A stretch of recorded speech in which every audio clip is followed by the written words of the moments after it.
Well, hey, Gundam fans, welcome to episode 19 of the Gundam Explained podcast. I am your host, Adam Blue, where every week, even if it's a holiday, I'll just sit around and talk about Gundam for 45 minutes to an hour, sometimes 30. It depends how much content's out there. And really, this week, there wasn't too much, but there's a lot of cool things to talk about. Let's get started. If you haven't already, subscribe on YouTube, and there's a link in the video descriptions where it take you to a video about a giveaway I'm doing. So I'm about to hit 600, and when I do, there's this giveaway. 2 items I'll be giving away, so very cool there. And one you can kind of choose. It depends, but you'll see if you watch the video.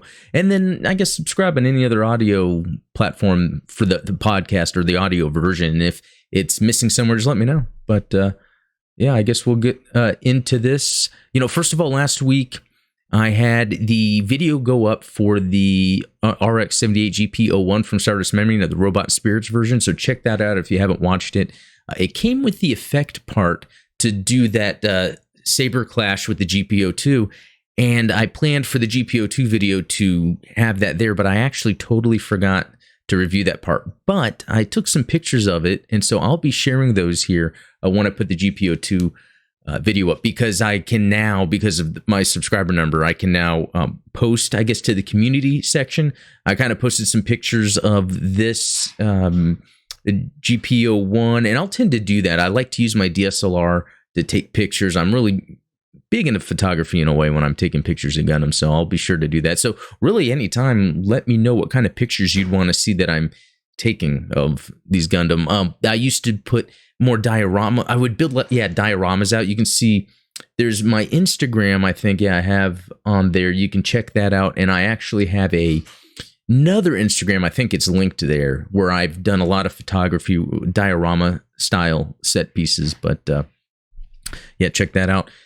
Another video I did was, I called this a Gundam Christmas Classic in the thumbnail, just to kind of grab the attention of people. But for those that already in the know, it was really War in the Pocket episode 2, continuing the series. I guess out of the first episodes I did of a few, I thought War in the Pocket would be the best for this time of year, Christmas. And really, War in the Pocket is just awesome. There's a lot of good things about it, especially the Gundams that are in it, or the mobile suits. There's really one Gundam, but the mobile suits in it are fantastic. So anyway, if you've got any feedback about these videos, let me know either in the comments of the video or on the comments of this podcast. But let's move on real quick. What did I want to show off? So we've got this Discord. Go ahead and join it if you haven't. Some people have been, there's a lot of cool regulars in here that are always posting some cool stuff, things that I would not have even saw. Now, there's this Banshee from Uncle Tom. I want to say I did show that before, but just in case I didn't, there you go there. And then McNutty has this, and I forget, did I show this or not? I feel bad, but when I look at these, I'm just mesmerized, like seeing other people build their Gunpla. We've got the Origin, and then the Alex. I believe these are the high grades, but very cool. Let's see. What was another cool one? Oh, someone with the Transformer. Oh, yeah, McNutty. I wonder if he showed that off yet. He might have not, because that's a cool one. Okay, and this is from Soup. Yeah, Soup. So this is that new line that's come out where they look awesome. I even forget what it's called. Artifact. Something Artifact. I'll have to look it up. So it's like these resin style that are resin, material, that they're not painted or anything, but they're very highly detailed and they look awesome. And this is the Nightingale. I really want to get some of these because they are really awesome. So that was Soup. So thanks for showing that. Okay, here's something that Will is sharing, and I want to talk more about this. So this is from Gundam Breaker Battlelog. This is the ground type, urban combat type. Yeah, it's Gundam ground urban combat type, high grade. And it looks sick. It's, the Battlelog is really kind of more of custom mobile suits, but they have this one that just, it takes the greatest look of the, actually multiple different ground types of the Gundams, because there's a high grade line, and I have one up there somewhere, or maybe my son has it. And then that has kind of the darker colors on it, right? And then they have kind of the look from 08 MS Team. They kind of mashed that together and made an excellent looking model kit. Yeah, and this is the other one. And technically from 08 MS team as well, this goof. I mean, when I say that, just kind of the style it's starting with, but then does its own thing. Yeah, Santo Bell showing the real grade God Gundam. Now, I'm sure this is G Gundam, right? I keep forgetting, but I never really got into it. But this just looks cool, and especially being a real grade, it's going to have some cool articulation and affect things with it. Let's see. Uncle Tom shared something here, just showing you a new Robot Damashi Strike coming soon. That looks cool. Oh, Uncle Tom with some more Alex posing here. What was the other? Okay, so this was one that just came out of nowhere, and I'm going to get into it a little more. I know the picture's a little small, but this is the Kasai Gundam. It's a Robot Damashi cost signature, and I have a video review of the previous one, that and the Penelope that don't have any of the real type markings. This has real type markings, even though there is a version with it. And actually, the one that I have came with the decals. I just don't know if I want to put them on, even though I typically do that. Do you guys remember Exo Squad? So that was in the 90s, early 90s, I think mid 90s. Those were mechs. I loved that. You know, I guess I can kind of see where my love for mechs kind of has always kind of been with me. But yeah, the Exo Squad, I had was it the Phaeton or Praeton or something? It was like the purple guy in the purple mech. I bought one again recently. I haven't put the decals on yet, but the original I did, and I loved putting the decals on. And I'm always remembering that when I put when it's a robot spirit, so a non-Gunpla that comes with decals, it makes me think of that, because it's like, oh, do I want to put decals on this figure? Do I not? It seems easier to do it with Gunpla. There's something about the Gunpla where, because not typically as expensive, it is easy to fix, repair, replace decals. But anyway, I wanted to bring this up because it's so hard to sometimes find news about this stuff. And in a lot of, so I'm thankful for the Discord, because people have pictures of it up, or, and I'll actually get into, Kakarot197 here in a second. I'm going to be talking a lot about, his video, that he had recently. And actually, to go back just for a second. Okay. So this Gundam Breaker Battle Log. So this is, and I could be wrong about some of the things I'm saying, so please correct me if you want. So the Gundam Info YouTube channel, it's the official YouTube channel for Gundam. They've been sharing these like 5-minute episodes of this Gundam Breaker series. And when it came out, I didn't bother watching it. It's not from Gundam UC. It's not continuing the storyline. So I kind of don't care. And, you know, there's so much Gundam to get into. I know I will eventually. I'm still eating up all UC stuff right now. But when I watched the first episode, and to be honest, I liked it. There was something about it, I think, because of its condensed nature. It quickly established character development in a good way. You know, sometimes there's a lot of filler of character development, and I don't know if that's just something I'm just not good at or what, where I just don't care about character development. I'm one of those people, even though I do care about character development, it just has to be done well. And the Gundam Breaker Battle kind of did that, because it did it within the context of these people that like to do these Gundam battles. Anyway, I watched all of it because it's actually pretty quick to do. It's not too difficult. I think it was over a couple weeks, and the recent one came out when I would have a break during work. I kind of would watch an episode. And I really like what they did. I enjoyed the whole thing. I think it's over. There's like 6 episodes. And again, I could be wrong. But I like what they did, because it's people that like Gundam. And so they're building their Gunpla, and then they go battle with them. And then you get to see all these cool looking Gunpla that are custom. So it's like a Gundam that, or a mobile suit that would exist. And then they kind of just add some cool stuff on it. And it even has cool cameos. Like 4 was in one episode, or a couple perhaps. And it was a little cheesy, because it seems like there's this risk, there's these stakes, like that, oh no, there's this evil mobile suit's going to destroy us, oh no. But really, these people are just playing a game, right? But it does a good job of making you forget that. So anyway, I recommend watching it. It's on the Gundam Info YouTube, just because it's short, it's easy to watch, and it's doesn't have a lot of fluff, so it gets to the point.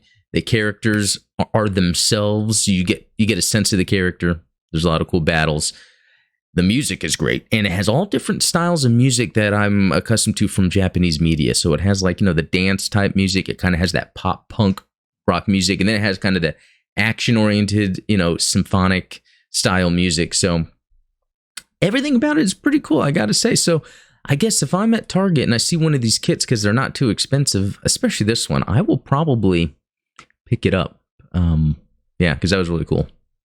All right, so I want to get to the next part. I was just talking about this Kasai Gundam, right? And so, again, I don't know if I don't have good Google skills. I think I do. My job requires me to do a lot of searching a lot, even though, I work with a lot of the Microsoft products, so there's kind of a repository for that information. So when it comes to leaks of releases, usually this is stuff that's not in the West. Usually this stuff gets announced or leaked over in Japan or Asia somewhere. And I think maybe that's why I don't come across it. So I was watching.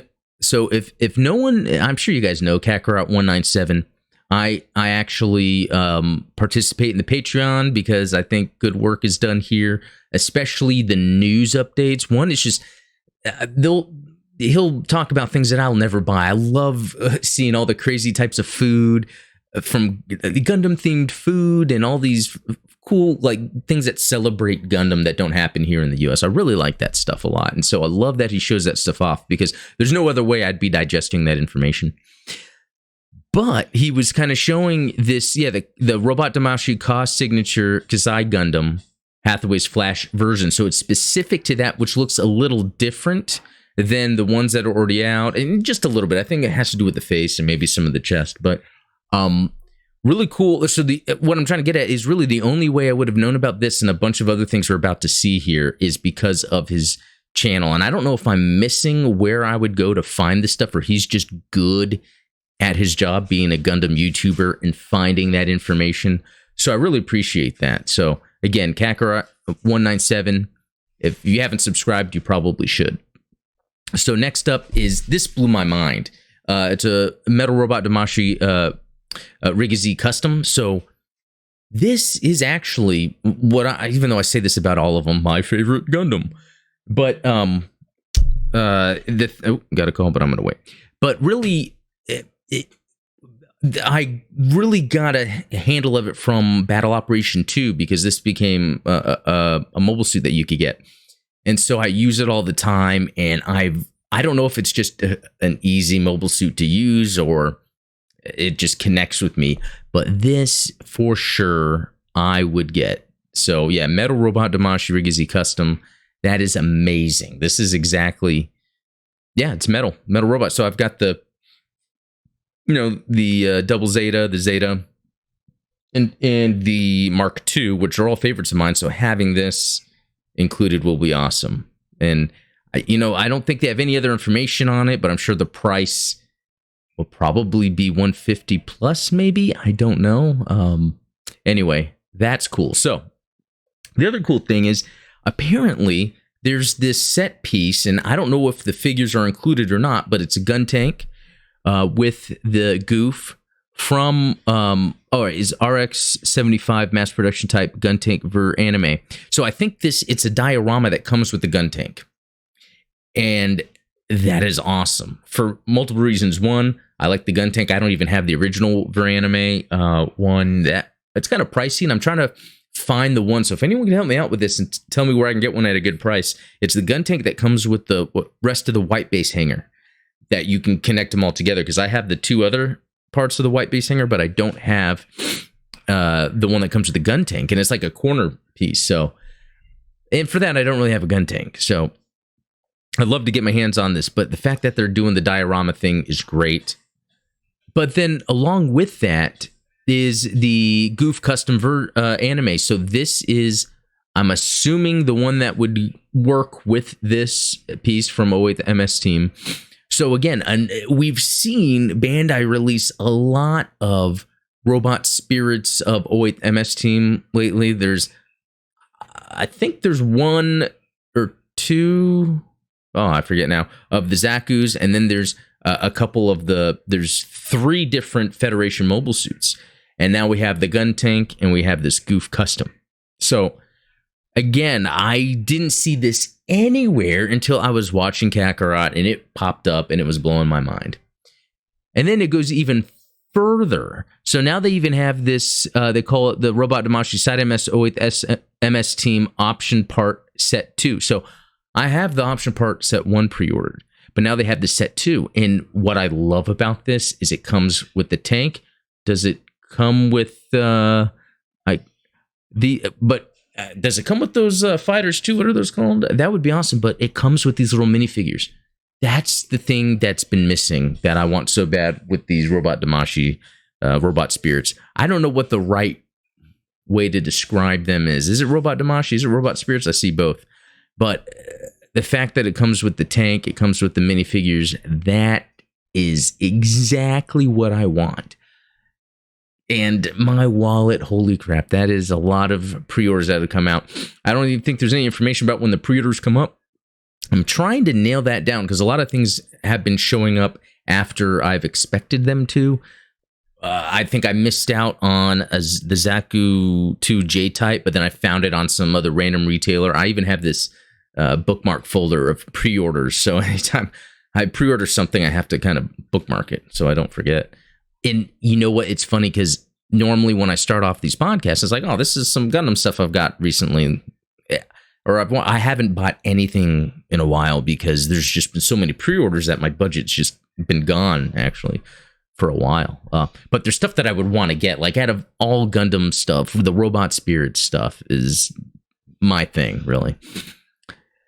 All right, and then to go even further with the diorama, they have another piece, and it's funny because this is what's also shown in the Gundam Breaker Battle Log, that ground type that we were just looking at, urban or ground, I forget what the name was exactly, but there's a sequence in the show that takes the framing from 08 the MS Team, and maybe from just the intro, or it might be part of an episode, but they have a diorama for it. Another diorama. I love this stuff. This is exactly what I want.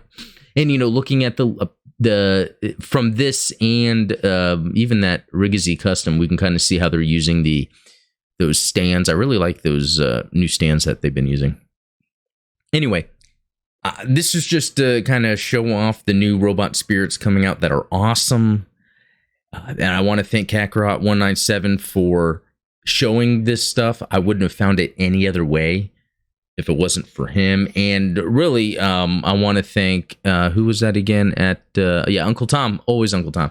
Yeah, for sharing that as well in the Discord, because again, I would not have realized they were going to release this.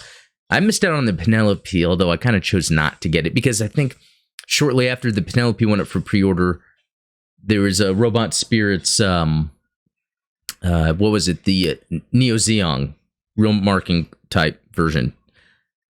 And it's like, I gotta pick and choose here. And since I already have the Penelope, I was like, yeah. So anyway, there's all the Robot Spirit stuff. If you have any more you can add, or if you have any questions about it, let me know. But, you know, speaking of Guntank, I figured this would be a good mobile suit of the week, even though it's not a mobile suit. And it's, I guess, I wonder if they, it says it's a mobile suit. So that's weird. So the RX75 Guntank, also known as the RX75 Guntank, is a mobile suit from the Mobile Suit Gundam television series. So let's see. Yeah, number 1 through 43 in the manga, the games that have it. Let's see. Yeah, developed from RTX 44, developed into. So you can kind of get an idea of the different things it was developed into. There was even that, I don't know if it's either a variant, but what I pointed out in my video that I have about all of the mobile suits that showed up in the battle, the attack at Torrington Base during Unicorn, there is that awesome tank they have there. And speaking of awesome tanks, there's the ECOAS team that has the awesome transformable tank, and then there's the tanks you see in F91, is it? So yeah, a lot of cool stuff there when it comes to tanks. So yeah, let's get started on this. Technology and combat characteristics. The RX-75 Guntank was the first prototype Earth Federation Forces mobile suit developed by Operation V. However, it was said to be closer to a tank rather than a mobile suit. A number of companies such as Takem and Hervik, first I've heard of this, participated in its development. The Guntank had the torso and arms of a mobile suit but possessed caterpillar treads for legs. Initially, it was designed to be piloted by a crew of 2 with a gunner in the canopy-style cockpit on the head and a driver in another cockpit in the torso. However, it was later changed to be controlled by a single pilot in the canopy-style cockpit. Like all Operation V mobile suits, the Guntank used the core block system. It also reminds me of what we see in The Origin, that Char Aznable,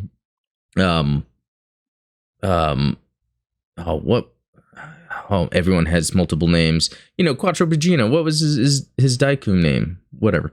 He drove that. That was one of the first, I guess, weapons that he got familiar with that kind of led him on the track to be the Red Comet. Let's see.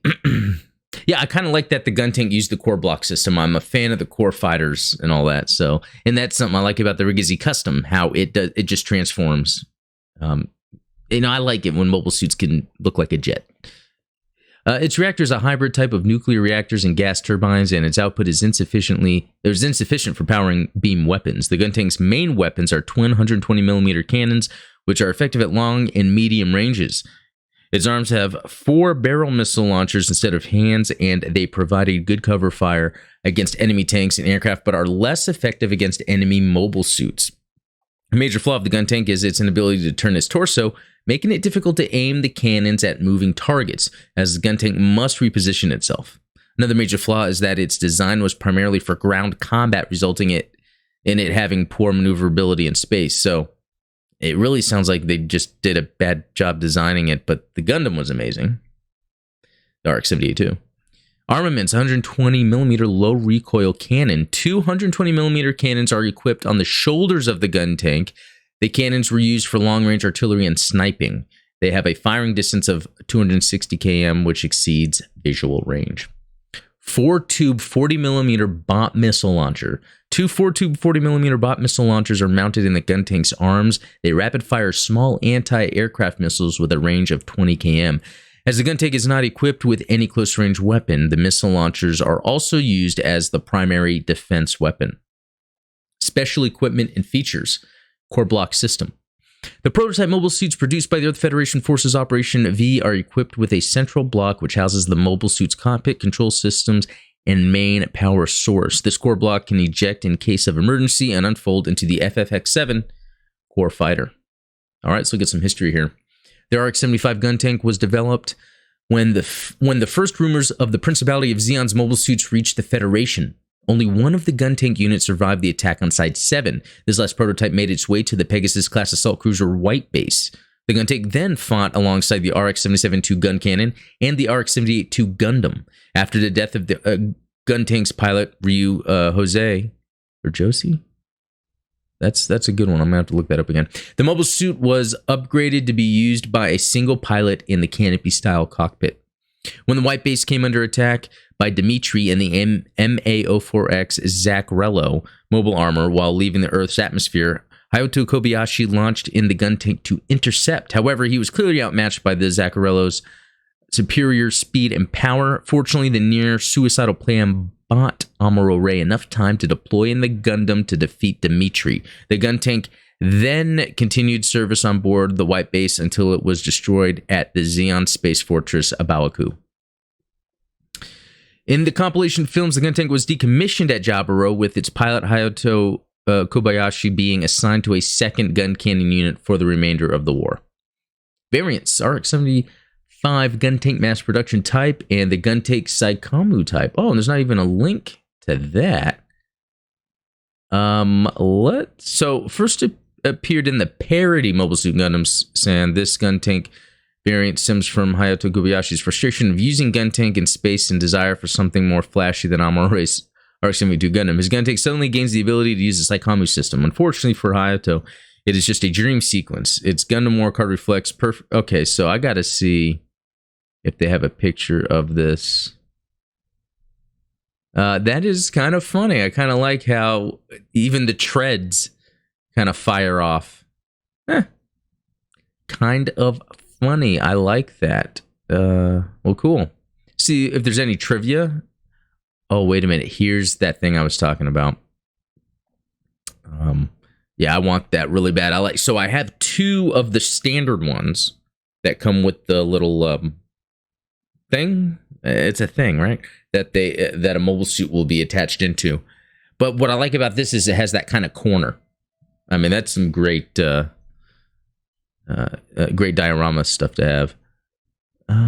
So let's see here. Trivia. Usually it's about video game stuff, so I won't necessarily. Number of representations of the Guntank in other media, usually video games, depict it. It's capable of turning its upper body to a limited degree and increasing its range of fire, so it's not canon. In most video games, let's see. Yeah, I don't really need to get into that. Okay, so anyway, that's your mobile suit of the week, the Guntank. You know, that's part of Operation 5. So let's see. Did I even do the RX78 as a mobile suit of the week? That would, I'm sure that thing's wiki page is gigantic. I guess we'll find out soon enough. And then I'd like to do the gun cannon also to kind of round out Operation V. All right. So, yeah, let's look at some comments. So, this was from episode 18. So, we'll read another awesome podcast. I always look forward to these every Friday. Thank you, Will. I really hope to get lucky in the giveaway for the White Zaku. I have some water slides for Shin Matsunaga's Zaku 2 that would look great on it. Keep up the great work. I love the idea of putting decals on other things that, or anything Gundam, really. And again, I think I mentioned it before. I have a Master Chief. Actually, my son found it the other day. It's a Master Chief. I have the 6-inch, and I put real tight markings on it. All right, Robert. Robert is always here to support me. It's actually based off the mobile game GBGW. See, he helps answer things that I ask questions about. I'll bring up the ILM art logo. Let's see. Oh, talking about the concept art for Christmas. Oh, well, thank you there. Robert definitely has some Christmas spirit, so thanks, Robert. Thanks for the comments always. Santo Bell, I need a new Gundam to custom another G Savior. Joints, panels, and abdomen mostly, so entry grade just saved me a ton of money. Yeah, so there was news of the new Gundam entry grade coming out, so obviously that's going to be cheaper than a high grade. But also, the G Savior Gundam is awesome, in my opinion, and Santo Bell is all big on that, just like I am. And it's funny, because I did get a notification the other day, because I have it, you know, that Mandarake, I don't know how you say it, that website from Japan. I had an alert set up for when the G Savior high grade comes out and is in stock, and one was in stock, but again, I kind of went through my budget already, so I didn't jump on it, but I would love to have the high grade G Savior. But it's cool that Santo Bell, you can take pieces, whether it's from the new Gundam or the F97, and really mash together your own custom G Savior. All right, Raul Eduardo Alcron Molina. It is okay in Spanish. Universal Century is a mix of all Earth's cultures, not just Americans. Yeah, a good point. That's what's really cool about future space stories, especially how Gundam UC has treated it, where you do see all these cultures together.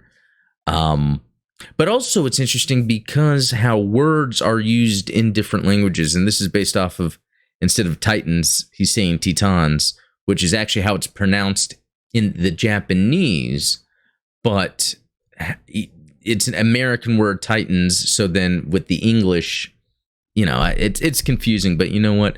That way, I think it means any or canon. Any way you want to say it is canon. All right, Robert, again, about a Zoom. Yeah, I didn't have time for that.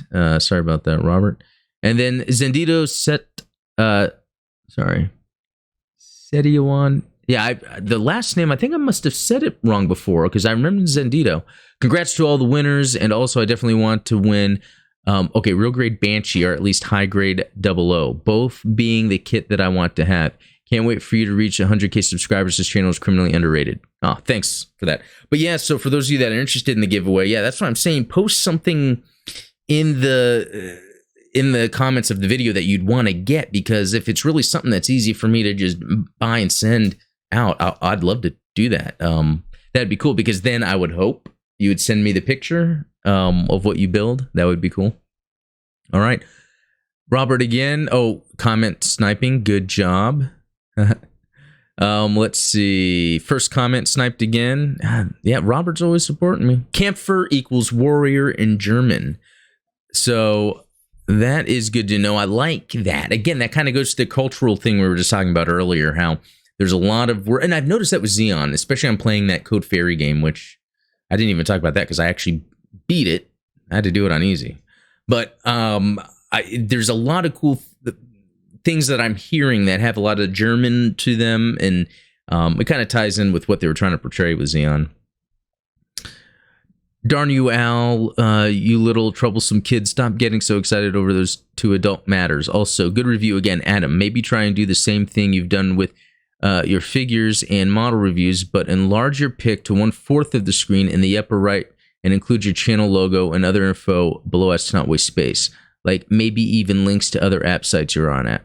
Yeah, you know, I need to look into that, how I can maybe change how I'm doing the format. One thing I've always been scared of, and it's only affected me a couple times, is getting some sort of copyright block from these video reviews, because I want to try to show some cool scenes. There, like for instance, one of my review of part 1 of Char's Counterattack, that's blocked for monetization. If I ever get monetized, that won't ever help me out, because I think there's too much I showed. So I kind of want to be careful, but sometimes I would just want to show some cool stuff. That's what I'm thinking. If it gets to a point where I want to be able to do more of that stuff, where I'm really talking about full sequences and I don't want to, or music, and I don't want the content to get blocked, I might, that will be, I've planned this, be part of a Patreon I might be doing in the future, where there'll be commentaries available for all the shows. But, you know what? I totally forgot to, well, not that I forgot, past 3 days have been busy. I have not, doing the like and the love. I always got to give the love to the fans. Happy Thanksgiving, Adam and Blue family. Thanksgiving to one and all. Well, thank you. Yeah. Happy Thanksgiving to everyone else, too. I'll say something about that in a second. And then, oh, here's cool. So thank you, MindWipe87, because this was the picture I uploaded on the community post. I'm going to start doing that a lot more. And I like that I got a comment on there. But my favorite UC Gundam, the next in line after the RX78 NT1 Alex, and before the RX178 Gundam Mark II. The 13-episode OVA that this is the main Gundam of is and always shall be my favorite early UC timeline show. This, along with its brother unit, Full Veneer upgrade, and its replacement, the GPO3 Stamen, are on top of my wishlist for review edition model kits, because I want to create the frame at the end of the first opening where it and the Physalis are, hopefully I said that right, are clashing beam sabers with each other. So, yeah, very cool. I do plan to review, actually, GPO2 reviews coming up soon, and then after that I'm going to have the other, the RX78 FB1, whatever that's called, and then the Stamen as well, because I have them all, the Robot Spirits version specifically. But yeah, you know, real quick, did that cover what I was gonna? Yeah, I wanted to talk about a couple things real quick. So, Code Fairy on PS4, PS5, I've actually completed all the missions, some on normal, some on easy. I guess there'll be more coming out soon. It's in chapters, but it is difficult. It really is. Easy is not bad, but when you have it on normal, you have to be able to beat it on normal in order to unlock stuff for the mobile suits. But I tell you, it is tough. I think it was chapter 10, perhaps? No, it wasn't 10. I think it was before. It was like 7. Where, I mean, it was getting hard on normal, and I was just fine. I would just do it over and over and over until I beat the mission. But then it got even harder. At one point, I was like, you know what, I have to put it on easy, and I didn't mind. On easy, I can kind of go through and understand what's going on. later, try normal again. I think the game is trying to teach you to use some of its mechanics, which are really cool, which is pressing circle to target an enemy mobile suit that your team can go for. You also have their abilities you can activate, and then you can also order them to stay with you or to move forward. So there's a mix of that, but then also really the game really throws a lot of raid style mobile suits at you while there's also generals and support. And so it's really about being able to counter at the right time. Playing Code Fairy, there's something really cool about it. As someone that's a gamer, I love video games. It actually plays like an old school style Japanese game because it's where the mission structure is very tight, so it's very difficult. But once you master it, you can then complete it. As far as I know, there's no real easy way to cheese it. I think it just really requires coordination, really understanding your objectives and all your mechanics and getting it down. And I still got to give it up to there being an anime intro and outro, the animation in between. It's all fantastic stuff. So yeah, Code Fairy, if you haven't played it. And then lastly, I'm recording this on Thanksgiving, so happy Thanksgiving to everyone that celebrates Thanksgiving. I know that's not a worldwide holiday, but it is one for sure in the United States. And luckily I got time off from work. So while it was kind of a slow week in terms of Gundam stuff to talk about, there was plenty for me to want to talk about at least. And so anything else? Let me know in the comments. How was your Thanksgiving? If you celebrated, if not, what are you doing this week? Or anything Gundam related at all? So anyway, thanks for watching. Subscribe if you haven't, and join that giveaway too. And we'll talk later.